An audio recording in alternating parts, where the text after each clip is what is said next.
Tekrar sayfama hoş geldiniz arkadaşlar, kanalıma. Şimdi güzel bir kazak çalışması yapacağız. Kazağımı böyle pullu muhar ipten öreceğim bu sefer. Çok güzel. Yakından şöyle görüyor musunuz pullarını, simlerini? Temin etmek isteyenler Instagram sayfası Tansel Gün Evi'nden temin edebilirler. Arkadaşlar bu sefer yakayı biraz farklı başlamak istiyorum. Herkes her şeyi öğrensin.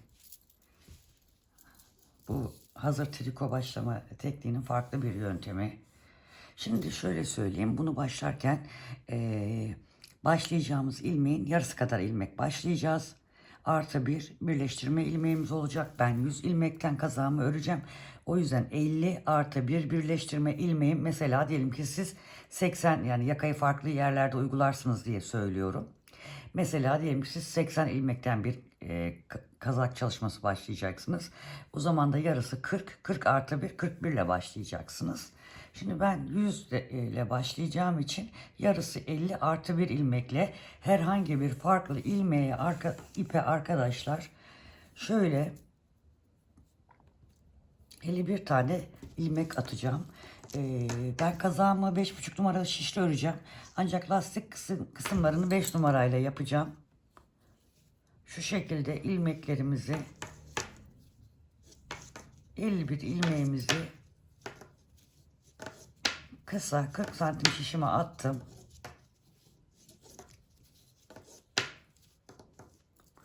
Evet, ilmeklerimizi attık arkadaşlar. Diğer ipim ince geldiği için ipimi değiştirdim. Tamamlamadı çünkü zorlanacağım diye. Şimdi şurada hemen bir ilmeğimiz var. Onu fazla ilmeğimiz. Onu diğer şişimize geçiriyoruz. Bunu da ilk ilmeğimizi de onun üzerinden bu şekilde geçirerek kitleme yapıyoruz arkadaşlar. Buraya istersek şöyle bir şey de atabiliriz. Fazlasını bir keseyim ipi. Şunu da keselim. Şuraya bir düğüm atabiliriz.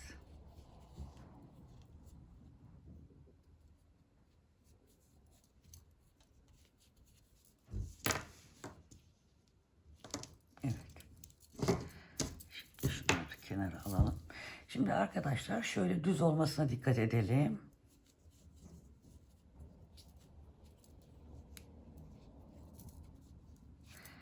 Şimdi öreceğimiz ipimizi alıyoruz arkadaşlar. Kazağı öreceğimiz ipimizi alıyoruz. Bununla örmeye başlayacağız. Şimdi ters örgü olarak şunu biraz şöyle uzun tutalım, onu saklayacağız sonra. Bu şekilde bütün ilmeklerimizi ters örgü olarak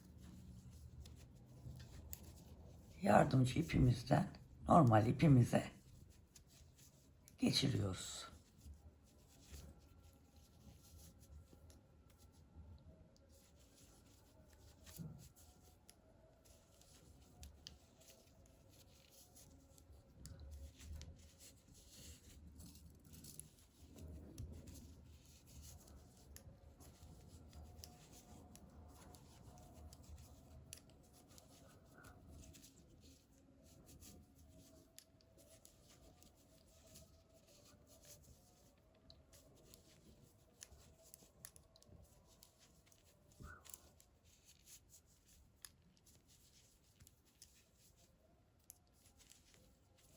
Bu şekilde sırayı tamamlayalım arkadaşlar. Evet, sırayı tamamladık. Son ilmeğimize geldik. Son ilmeğimizde bir dakika arkadaşlar, bağlantı ipim koptu herhalde, hemen onu ayarlıyorum. Evet, son ilmeğimizi de örüyoruz. Ve tekrar aynı işlemleri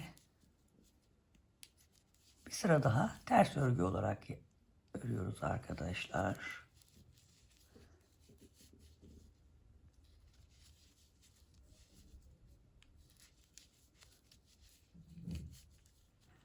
sırayı da tamamlayalım.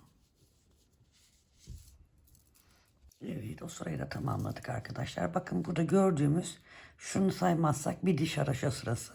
Şimdi bir diş daha bir sıra daha oluşturalım. Aynı şekilde ters örgümüzü öyle örelim. Sırayı tamamlayalım.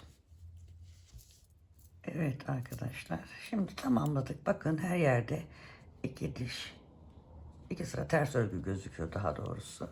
Şimdi tersle başlıyoruz yine. Bir ters alıyoruz arkadaşlar. Sonra şu altta gördüğümüz, bakın şurada gördüğümüz ilmeği alıyoruz.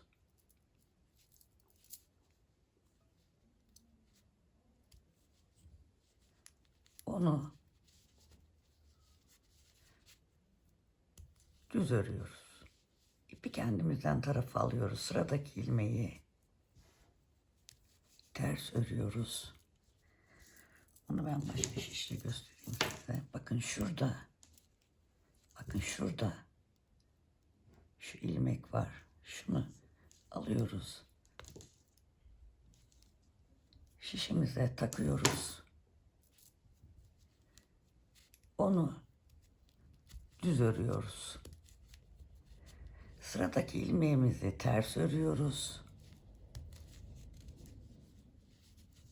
Şöyle biraz yakınlaştırayım.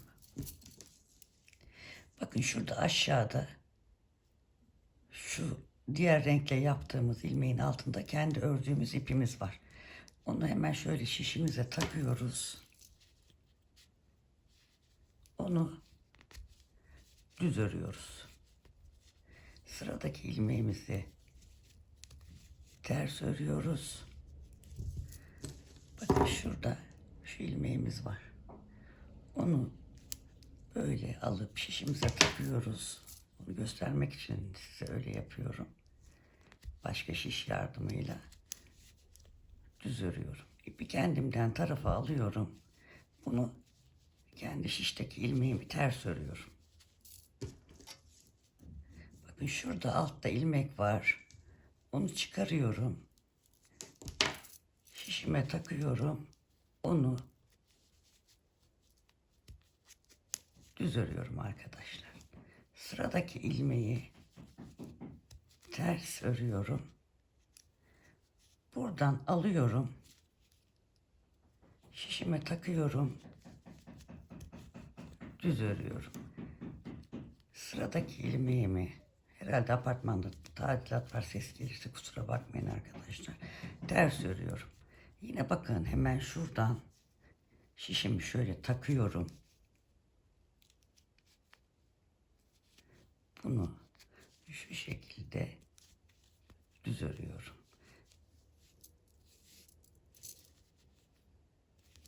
İlmek ayrıldı herhalde. İpimiz, onu düzeltelim hemen. Düz örüyorum. Sıradaki ilmeğimi ters örüyorum. İpimi arka tarafa alıyorum. Bakın şurada gözüküyor ilmek zaten. Yardımcı şişle de alabilirsiniz. Böyle alamıyorsanız.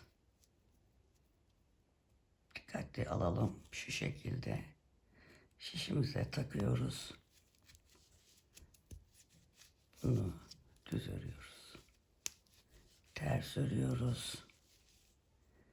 Oradan aldığımız ilmeğimizi, bu arada şişteki ilmekleri de kaçırmamaya çalışalım. Bunu bu şekilde alıyoruz. Şişimize takıyoruz. Tabii bu sıra biraz böyle ağır işleyecek. Dikkatli yapalım. İlmekleri kaçırmayalım. Sonra ters örüyoruz. Bir kez daha göstereceğim. Şuradaki ilmeği şöyle almak daha kolay. Şişimizi takıp düz örüyoruz. Bu şekilde sırayı tamamlayalım arkadaşlar. Evet, sıra sonuna doğru geldik arkadaşlar. Şimdi sırada tersimiz var. Ve bakın şurada alıyoruz. Şişe takıyoruz.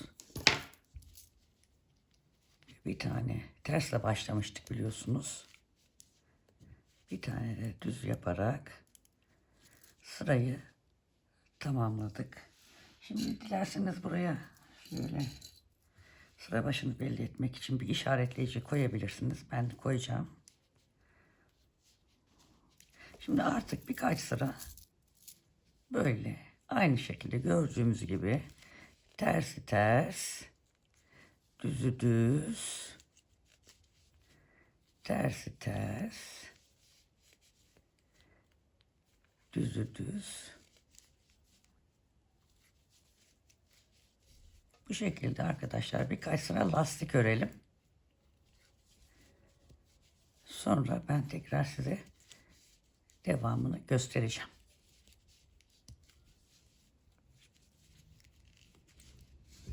Evet. Bakın şu şekilde lastiğimizi örelim. Evet arkadaşlar, istediğimiz uzunlukta lastiğimizi ördük. Şöyle sayarsak şu düzlerden 1, 2, 3, 4, 5, 6, şişteki de 7.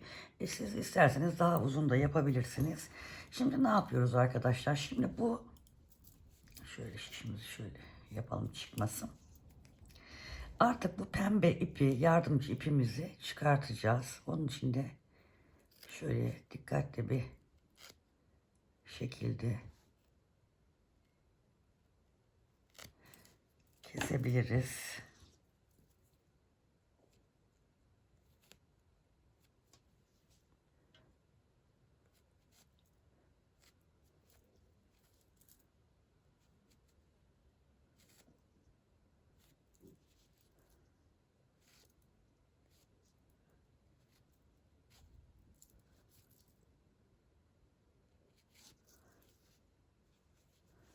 Bakın çok güzel oldu.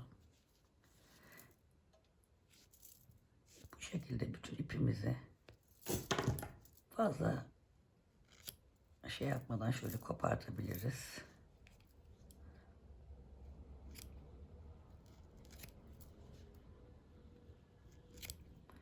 Ara ara şöyle keselim.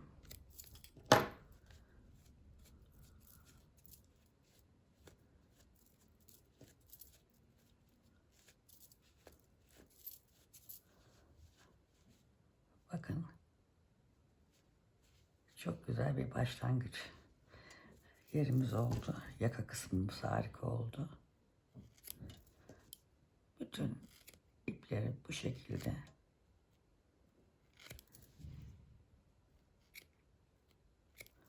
yardımcı ipimizi onu teşekkür ediyoruz. Artık hayatımızdan çıkartıyoruz.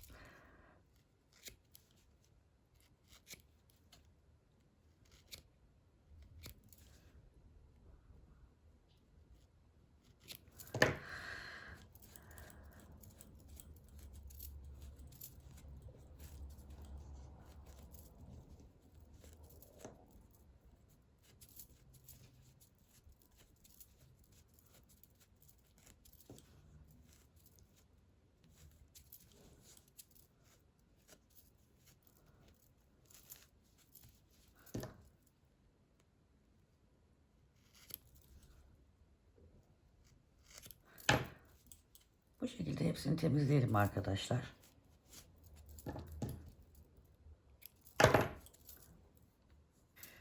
Evet.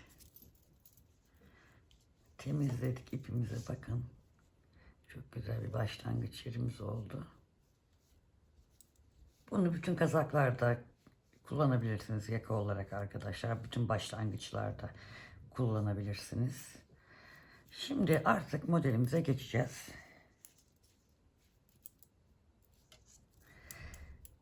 Şimdi şuradan 2, 4, 6, 8, 10 tane ayıralım.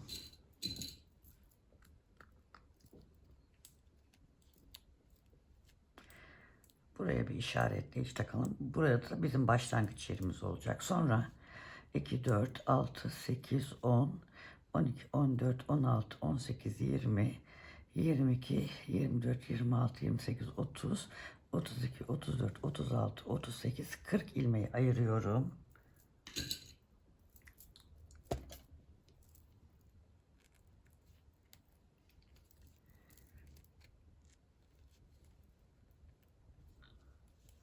Sonra 2, 4, 6, 8, 10 diğer apolet kısmımız için ayırıyorum. 10 ilmeği.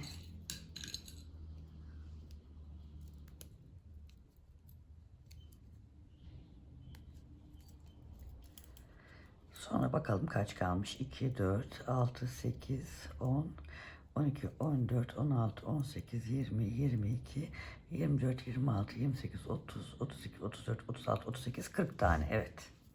Ön ve arkaya 40, kolları da apoletimiz için 10 tane ayırdık.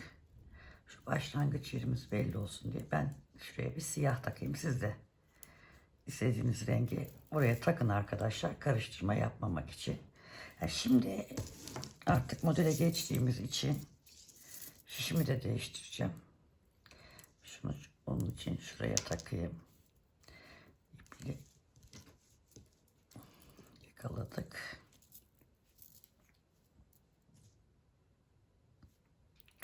Şimdi arkadaşlar artırma yaparak apolet kısımlarımıza başlıyoruz. Şu iki ilmeğin arasından ilmek alıyorum.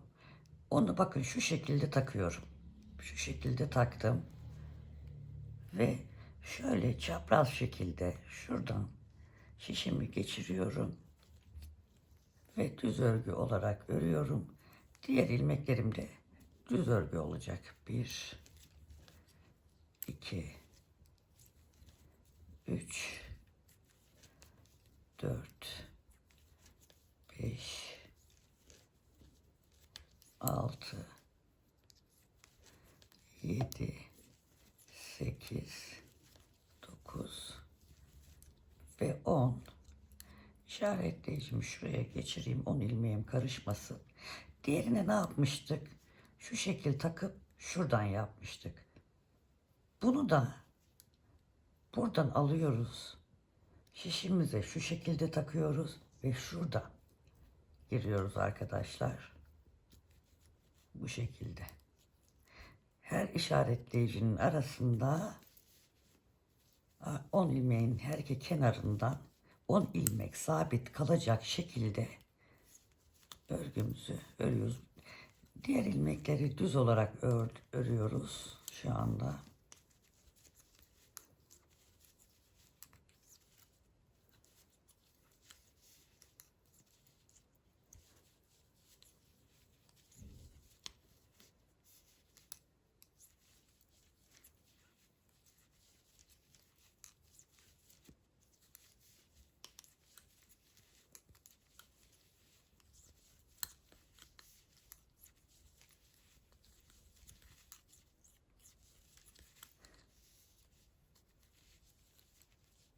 Diğer işaretleyicimizin olduğu yere kadar bu şekilde düz örmeye devam ediyoruz.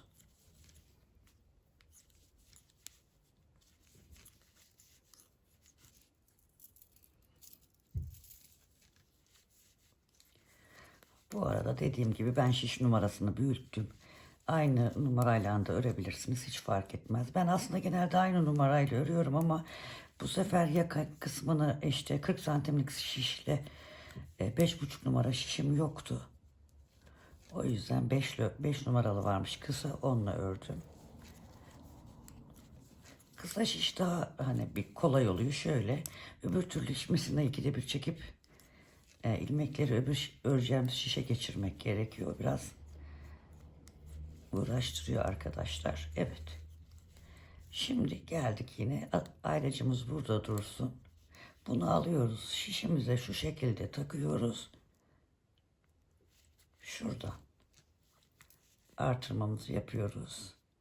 İşaretleyicimizi geçiriyoruz. 1, 2, 3, 4, 5, 6, 7, 8, 9, 10 tane apolet için örüyoruz. İşaretleyicimizi geçiriyoruz. Bunu alıyoruz. Şuradan geçiriyoruz. Bunu da şuradan sevgili arkadaşlar şu şekilde düz örüyoruz.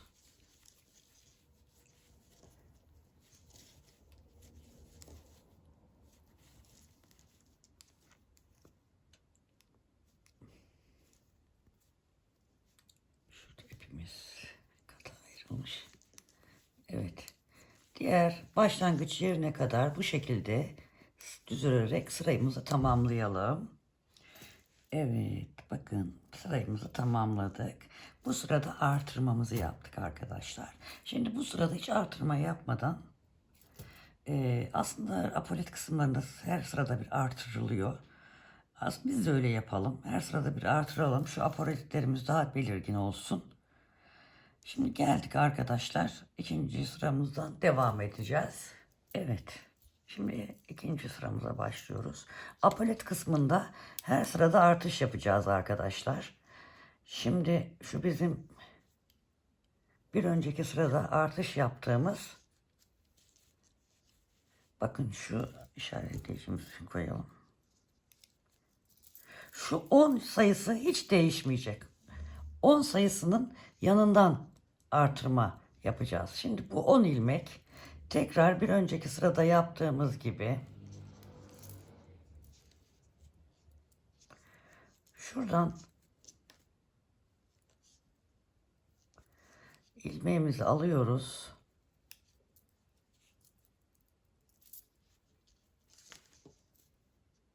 İşaretleyicim çıktı, onu takacağım. Şuradan artırmamızı, ikinci artırmamızı yapıyoruz. Hay Allah, işaretleyicim kaçtı. İşaretleyicimi takıyorum. 10 tane yine düz örüyorum. 1 2 3 4 5 6 7 8 9 ve 10. İşaretleyicimi buraya geçiriyorum. Yine buradan çıkartıyorum ilmeği. Şu şekilde takıyorum. Burada şu şekilde takıp şuradan giriyorum. Ve yine artırmamı yapmış oluyorum. Artık ön ilmeklerimi örüyorum veya arka ilmekleri diyebiliriz. Her tarafın sayısı aynı çünkü.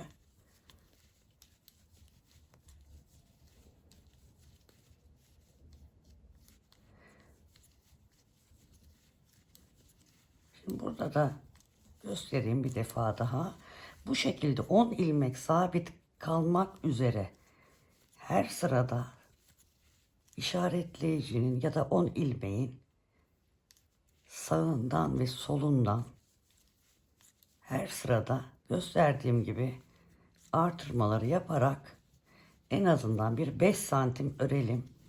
Ben size tekrar ne kadar ördüğümü göstereceğim sevgili hanımlar. Biraz ağır ağır anlatıyorum, anlayın diye.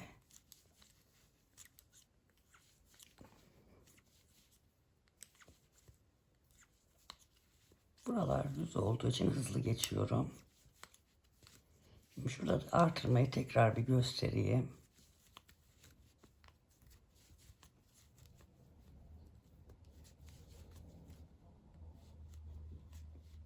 Evet. Bakın işaretleyiciyi gördük. Şunu hemen şöyle takıyorum. Bunu buradan. Sık oluyor ip arkadaşlar. Onu oradan taktıktan sonra düz örüyorum. İşaretleyicimi geçiriyorum. Ve 10 tane sabit ilmeğimi örüyorum. 1 2 3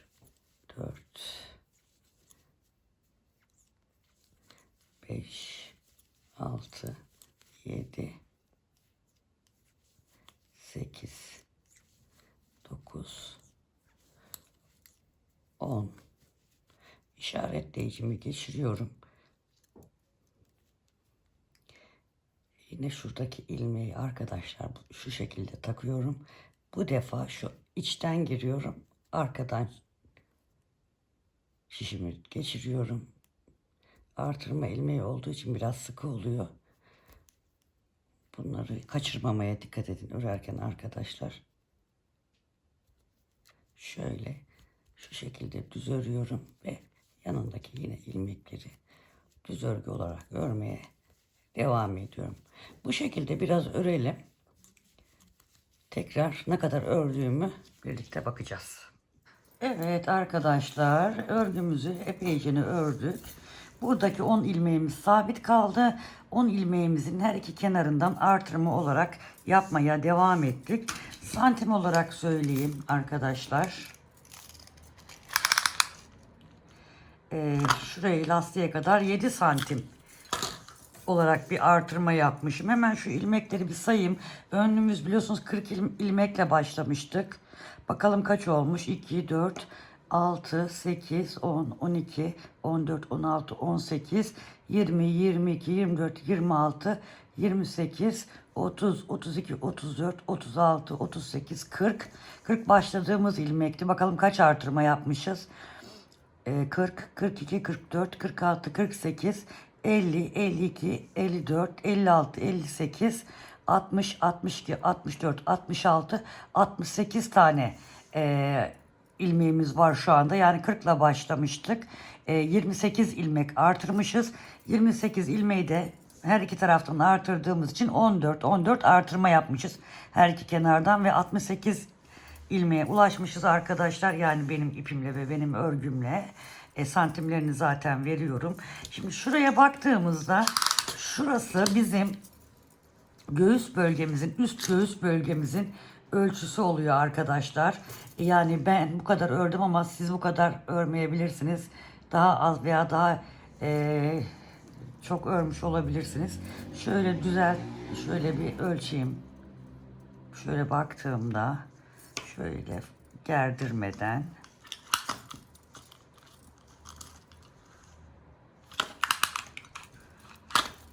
şöyle baktığımda 42-43 santim arkadaşlar, şurasının ön ve arkanın uzunluğu.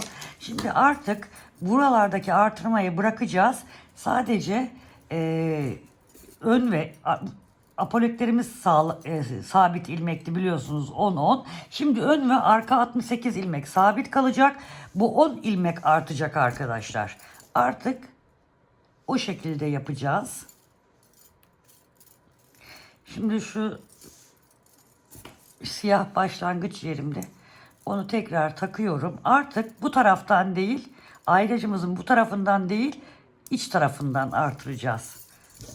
Apolet olan ilmeklerimizin olduğu yerden artırma yapacağız. Şu bir tane kalmış, onu öreyim.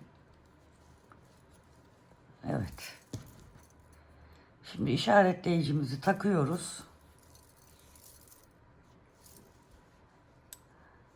Arkadaşlar. Şimdi yine şu ortadan bu ilmeği alıyorum. Bu sefer tam tersini yapacağım. Burayı böyle içten alacağım. Kapatacağım.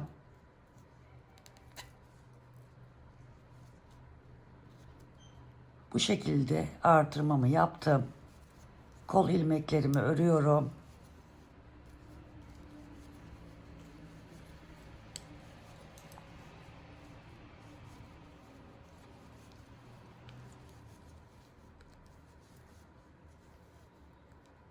Evet, sonuncu ilmeğimi ördüm. Apolet ilmeklerimi ördüm. Şurada bir ipimi düzelteyim arkadaşlar. Evet. Şimdi ne yapıyoruz? İlmeği ayracı bu tarafa geçiriyorduk. Şimdi ayracı artık oraya geçirmiyoruz. Ayracın içinden artırıyoruz. Şimdi burada da artık bu şekilde yapıyoruz. Tam tersini yapmıştık.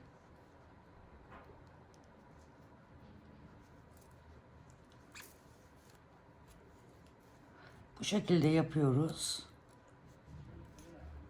Bu 68 tane ilmeğimiz sabit bir şekilde öreceğiz arkadaşlar. Ne kadar öreceğiz? Bir 15 santim yaklaşık şuradan, yani şu artırma başladıktan şu 7 santimden sonra bir 15 santim örerek bu apolit olan kısımdaki ilmekleri çoğaltacağız. Ön ve arka ilmeklerimiz sabit kalacak. Bu apolet kısmını yaparken her sırada artırma yapmıştık. Yalnız bu artık apolet olan o ilmeğimiz artacak ya arkadaşlar. Onu bir sıra artırma yapacağız. Bir sıra artırma yapmadan öreceğiz. Bu mesela artırma sıramız. Bir sonraki sırada hiçbir işlem yapmadan tamamen düz örgü olarak döneceğiz. Ben ayrım yerine kadar geleyim. Evet, ayracımın olduğu yere geldim. Şimdi ne yapıyorum? Ayracı artık bu tarafa geçirdikten sonra buradaki ayrımımı yapıyorum arkadaşlar. Şimdi eskiden böyle yapıyordum. Şimdi böyle ilk artışlarımız bir başlarken böyle. Bunu da şu şekilde arka taraftaki ilmeğin arkasından giriyoruz. Bu şekilde yapıyoruz. Düz olarak örüyorum. Aradaki ilmekler. Zaten örgümüz düz. Onu ayrıca söylemeye gerek yok.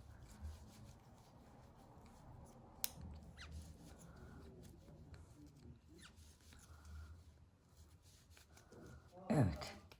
Şimdi ayracımızı gördük. Ne yapacağız? Şimdi buradan hemen şu şekilde artırma yapacağımız ilmeği kaldırıyoruz. Kameradan arkadaşlar biraz zorlanıyorum hem yapıp hem kamera çekmek. Şuradan batıyoruz önden.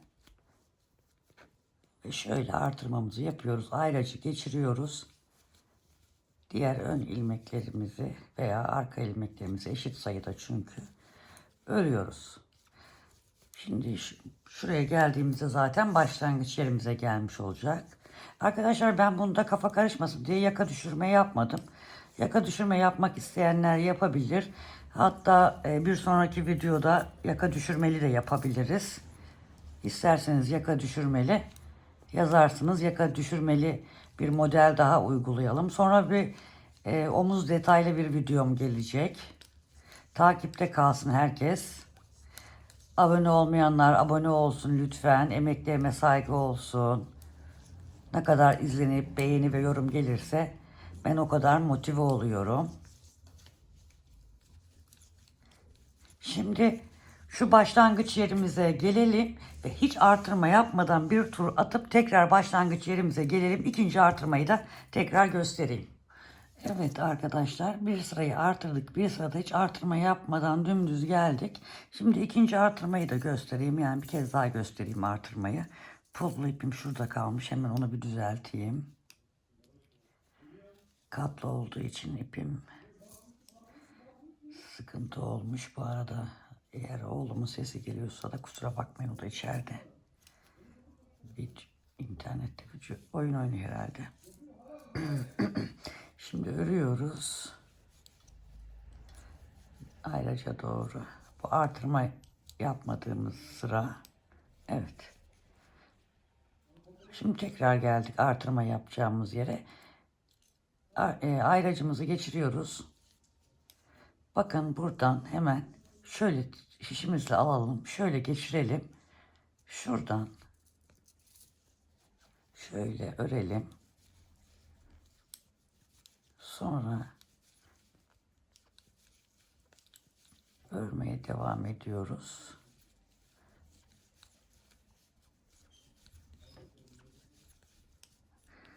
Elim kameraya değiyor arkadaşlar, kusura bakmayın. Şunu bir ip. Evet. Evet. Şimdi burada da aynısını yapacağız. Burada önden takıyoruz. Şöyle şişimize geçiriyoruz. Bunu da buradan doğru artırma yapıyoruz. Ayracımızı geçiriyoruz. Diğer tarafta da aynı işlemi yapacağız. Arkadaşlarım bu şekilde bir sıra artırıp bir sıra artırmadan dönerek örelim. Yaklaşık şuradan bakın şöyle bir göstereyim ben. Bakın artık burayı ilmeklerimiz sabitti. Buradan artmıştı. Şimdi buradaki ilmeklerimiz sabit. Bakın burada ilmeğimiz 10'du. Kaç oldu? 2, 4, 6, 8, 10, 12, 14 oldu. Çünkü iki sıra şu anda artırma yaptık. Buradaki ilmeklerimiz artacak. Bunlar sabit kalacak. Bu şekilde örelim. Şu artışın başladığı yerden yaklaşık bir 15 santim kadar örelim. Sonra birlikte devam edelim. Evet arkadaşlar şöyle göstereyim. Bakın şu şekilde apolet kısmı ve sonradan da artırdığımız yer buraya kadar. Şöyle ölçeyim hemen ben size. Şuradan şu artırdığımız yere kadar 15 santim civarı arkadaşlar. Şimdi artırma tekniğimizi değiştiriyoruz. Şimdi burada dışarıdan artırdık. Burada içeriden artırdık. Şimdi de her iki taraftan artırma yapacağız arkadaşlar.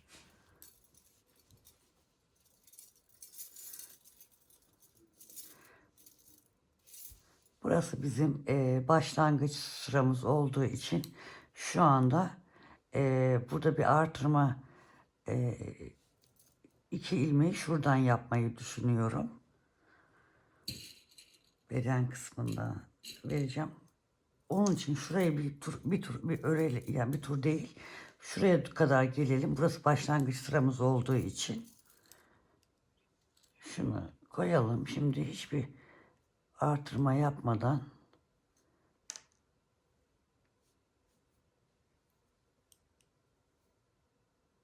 şurada ipimiz.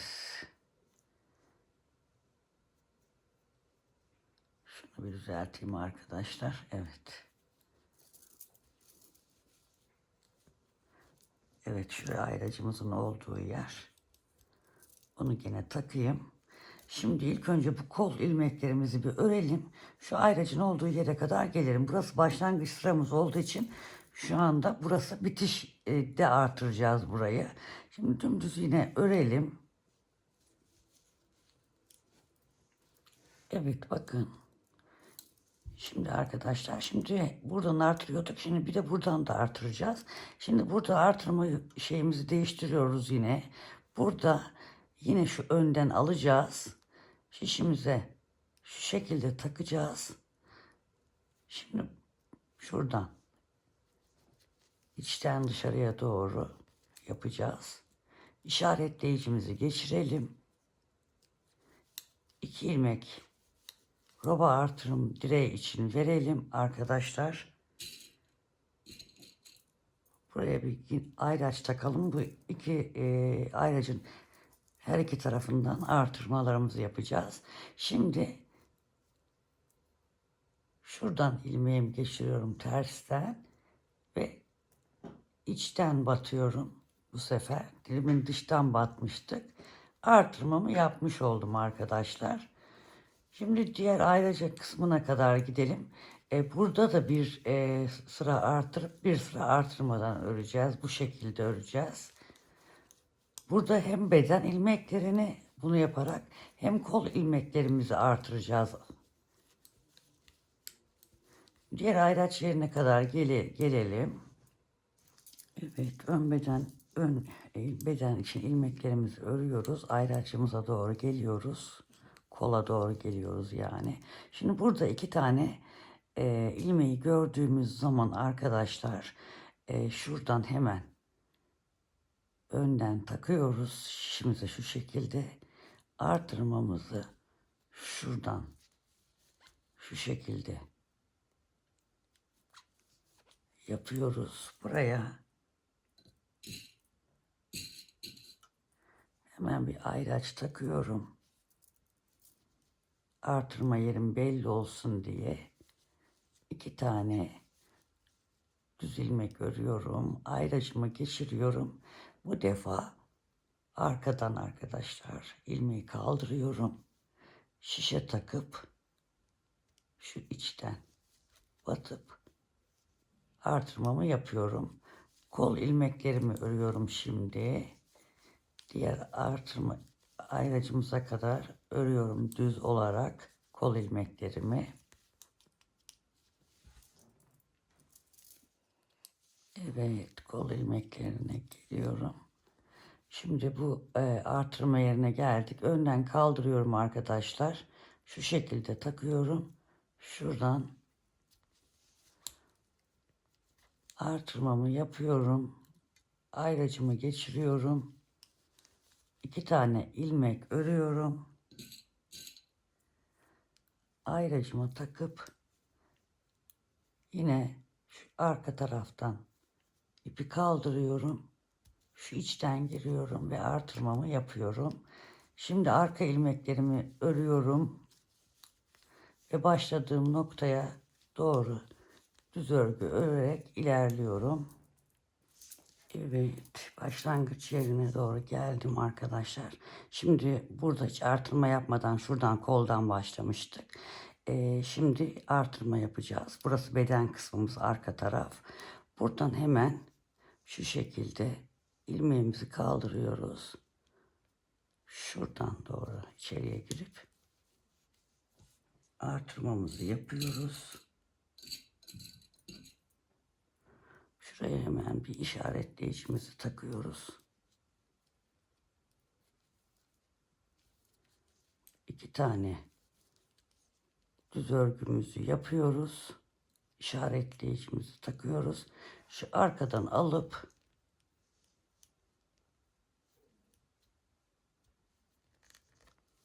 artırmamızı yapıyoruz ve bir sırayı tamamlamış oluyoruz. Şimdi burada 4 tane yere artırma yeri ayarladık arkadaşlar. Şimdi bu 2 tane ilmeğin her sırada gösterdiğim gibi sağından ve solundan artırma yapacağız. Bu 2 ilmek dümdüz yukarıya doğru çıkacak. Şimdi artırma yaptık. Bir sırada artırma yapmadan öreceğiz. Bir sıra artıracağız, bir sıra artırma yapmayacağız. Bu şekilde 7 sıra artırma 7 tane artırma yapalım arkadaşlar. Ona göre ölçümlerine bakarız. Sonra birlikte devam ederiz. Evet arkadaşlar, buradan da şurada kalmıştık en son biliyorsunuz. 7 artırmada burada yaptık. Her iki taraftan yaptık bu sefer. Şimdi kolları ipe taktım ben.